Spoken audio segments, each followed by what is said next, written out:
kita nak naikkan shilling tu akan terlibat dengan banyak daripada sektor swasta, penghilangan dan sebagainya. Majikan-majikan ni terpaksa naikkan gaji, dia libatkan kos tinggi dan sebagainya. Macam mana strategi kita sebenarnya untuk mengimbangkan tu Zaid?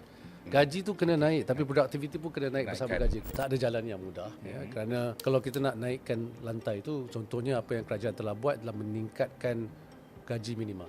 Gaji minima sekarang dah RM1,700. Ya, betul. Dan pada masa yang sama saya pun mendengar keluhan terutamanya syarikat-syarikat PKS kita yang kalau naikkan gaji minima RM1,700 susah untuk mereka mendapat hasil ataupun pendapatan yang lebih tinggi.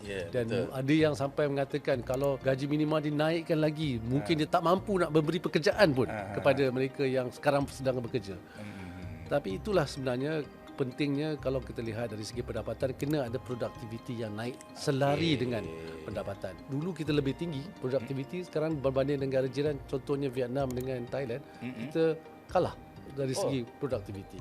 Ada sebab-sebab tertentu lah. Satu ialah pelaburan yang tidak difokus kepada automation, kepada teknologi yang tinggi, our reliance lah kepada pekerja asing kerana mereka mudah dapat pekerja asing. Jadi gaji tu kena naik tapi produktiviti pun kena naik bersama gaji.